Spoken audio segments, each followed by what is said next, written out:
ঐশীর কাছ থেকে আমরা 5টি সিনেমা পেয়েছি এখন পর্যন্ত। এর মধ্যে এই নূর সিনেমাতেই প্রথম কাজ করা হয়েছে এবং একমাত্র সিনেমা যেটা পরিচালক হচ্ছে রায়হান রাফি, তোমার ক্যারিয়ারের সেটা বলছি। এবং রায়হান রাফির কথা যদি বলি, তিনি বর্তমান সময়ের একজন দর্শক প্রিয় নির্মাতা। তার সাথে কাজের অভিজ্ঞতা একটু শুনতে চাই।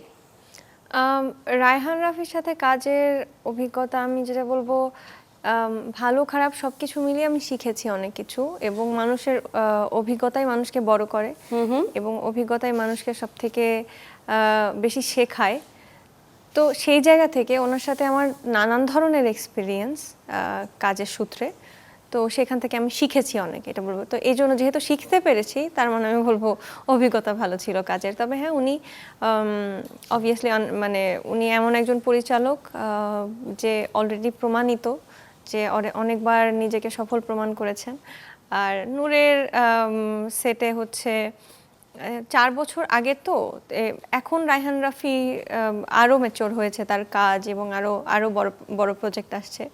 তো তখন রাফি ভাইয়ার প্যাটার্নগুলোর মধ্যে যে প্যাটার্ন ছিল, তো নূর আমি মনে করি তার সেই প্যাটার্নের কাজগুলোর মধ্যে একটা। তখন রায়হান রাফিকে মানুষ যেভাবে দেখতো।